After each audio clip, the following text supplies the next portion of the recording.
నమస్తే, నా పేరు Swapnika Valmiki. Welcome to RTV. So real estate రంగంలో చాలా మంది ఇన్వెస్ట్ చేస్తూ ఉంటారు. అయితే గోల్డ్లో చేస్తే బెటరా, లేకపోతే రియల్ ఎస్టేట్లో చేస్తే బెటరా, స్టాక్ మార్కెట్లో మీరు ఇన్వెస్ట్ చేస్తే బెటరా, దేంట్లో చేస్తే మీకు రిటర్న్స్ ఎక్కువగా వచ్చే అవకాశం ఉంటుంది అనేది ఈ రోజు మనం ఈ వీడియోలో క్లియర్గా తెలుసుకుందాం. సో మనతో పాటు డాక్టర్ నంది రామేశ్వరరావు గారు ఉన్నారు. తను రియల్ ఎస్టేట్ ఎక్స్పర్ట్, అలాగే founder and CEO of Realtor Oxygen and TEDx speaker కూడా. తను అడిగి తెలుసుకుందాం. Hi sir. నమస్తే అండి. సో ఫస్ట్ ఆఫ్ ఆల్, ఎవరైనా ఇన్వెస్ట్ చేయాలి అనుకున్నప్పుడు రియల్ ఎస్టేట్లో చేస్తే బెటర్ అంటారా, గోల్డ్లో బెటర్ అంటారా, స్టాక్ మార్కెట్లో ఇన్వెస్ట్ చేస్తే బెటర్ అంటారా? ఎక్కడ ఇన్వెస్ట్ చేసినా పెట్టుబడి ఆదాయం కాకపోతే రేట్ ఆఫ్ ఆదాయంలో ఇంట్రెస్ట్ పర్సంటేజ్ తేడా వస్తుంది.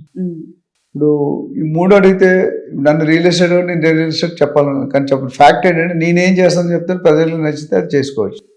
మూడు ఇన్వెస్ట్మెంట్లు మంచిదే. ఫస్ట్ స్టాక్ మార్కెట్ వద్దాం. స్టాక్ మార్కెట్లో అవగాహన చాలా మందికి ఉండదు.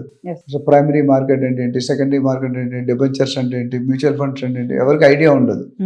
దానివల్ల మీరు స్టాక్ లో పడంటే every minute to minute monitor చేయాలి, లేకపోతే చాలా భారీ నష్టాల్లో. నాకు ఒక తెలిసిన మిత్రుడు 2 కోట్లు ఇన్వెస్ట్మెంట్ పెట్టి స్టాక్ మార్కెట్లో మొన్న క్రాష్ అయినప్పుడు 8 కోట్లకి వెళ్ళాడు. అంటే 6 కోట్లు ప్రాఫిట్.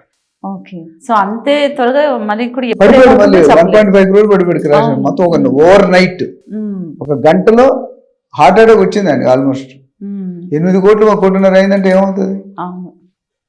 అందుకనే స్టాక్ మార్కెట్ లో ఇప్పుడే కదా 1993లోనో 4లోనో హర్షద్ మెహతా స్కామ్ అయింది. అప్పటి నుంచి చాలా స్టాక్ మార్కెట్ 100 పాయింట్లతో స్టార్ట్ అయింది. ఈ రోజు 80,000 పాయింట్లకి వెళ్ళింది. సో అంత ఇంక్రీజ్ ఉంది. కాకపోతే ఒడిదొడుకు ఫిజిక్స్ లో వేవ్ లెంత్ అని ఉంటుంది. ఇట్లా అప్ అండ్ న్యూటన్ లా ప్రకారం ఒక బంతిని పైకి ఇస్తున్నాం అనుకోండి, 10 seconds పట్టింది.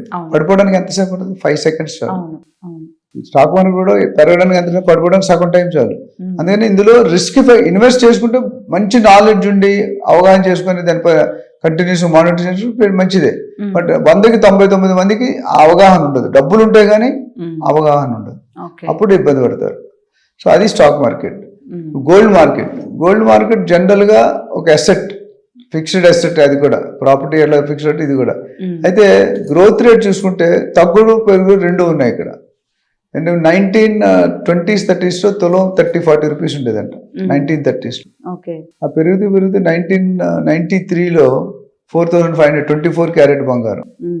అట్లా 2011-12లో 27-28,000 per 10 grams 24 క్యారెట్.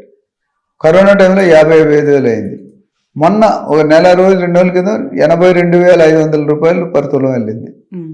అక్కడ మళ్ళీ 72,000 పడిపోయింది.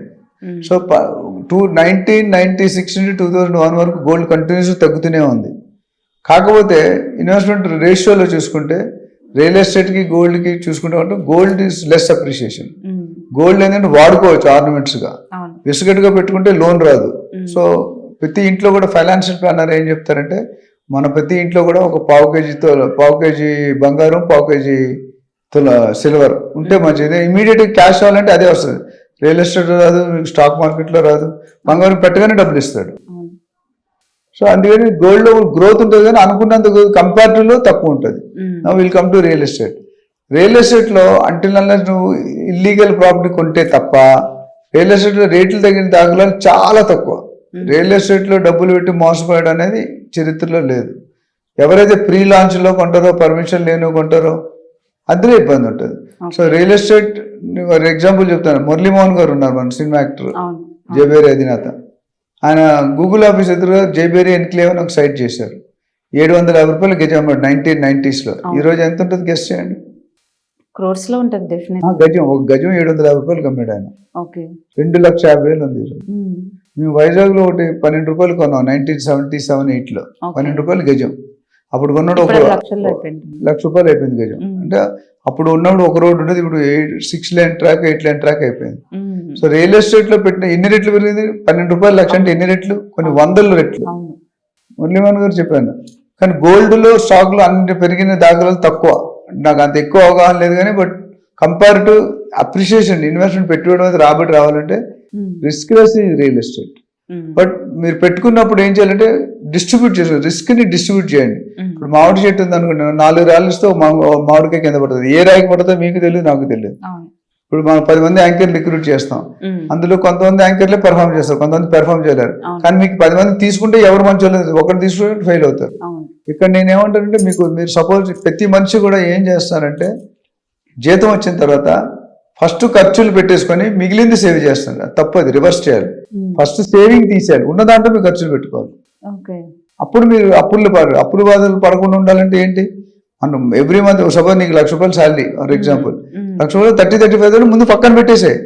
ఈ పాలు డబ్బాలు, బియ్యాలు, పప్పులు, ఉప్పులు అన్ని కొనుక్కుంటే బట్టలు ఉంటాయి, అవన్నీ ఉన్న దాంట్లో ఉంటే ఎప్పుడైనా ఖర్చు. కొంత కమ్యూనిటీ ఎస్పెషల్లీ మిడిల్ ఈస్ట్ లో పని చేసేవాళ్ళు, తమ్ముళ్ళు అమ్మలు ఉంటే ఆయనకు 10 లక్షలు వస్తుంది నెక్స్ట్ మంత్, 10 లక్షలు 20 లక్షలు అప్పు చేసి పెడతాడు ఆ 10 లక్షలు వచ్చేటప్పుడు. సో ఇన్ఫ్లో కంటే అవుట్ఫ్లో ఎక్కువ అనుకో, లాస్ లోకి వెళ్తాయి. ఇక మీ కంపెనీకి ఇన్ఫ్లో రావట్లేదు, కమర్షియల్ రావట్లేదు, చేస్తున్నారు, మీకు వచ్చేది 2 లక్షలు, పోయేది 10 లక్షలు, కంపెనీ ఏమవుతుంది 2-3 నెలల తర్వాత మూసేస్తారు. ఇక్కడ కూడా ఫ్యామిలీ కూడా అంతే. అందుకే నేను చెప్పేది ఏంటంటే ఇన్వెస్ట్మెంట్ చేసినప్పుడు 30-40% రియల్ ఎస్టేట్ లో పెట్టుకోండి, ఫిక్స్డ్ ఎస్టేట్ ల్యాండ్స్ కానీ ఏదైతే అది. ఇంకొక 10-20% గోల్డ్ లో పెట్టుకోండి, ఓ 10-15% స్టాక్ లో పెట్టుకోండి, ఓ 10-15% మిగతా ఎల్ఐసీలు, insurance, mutual funds, debentures, NBS అటు. అంటే మొత్తాన్ని మనం 100% మేనేజ్ చేసి డిస్ట్రిబ్యూట్ చేసాం. పడిపోతే అన్ని పడిపోగా. ఇప్పుడు ఎప్పుడైనా చూడండి, రియల్ ఎస్టేట్ కుదేలో తగ్గిందంటే గోల్డ్ మీద డిమాండ్ పెరుగుతుంది, స్టాక్ మార్కెట్ పడిపోయిందంటే రియల్ ఎస్టేట్ అవుతుంది. ఇవన్నీ మారుతూ ఉంటాయి. ఇది ఒక మాఫియాలు, ఎవరికో మీ కంట్రోల్ నా కంట్రోల్ ఉండదు.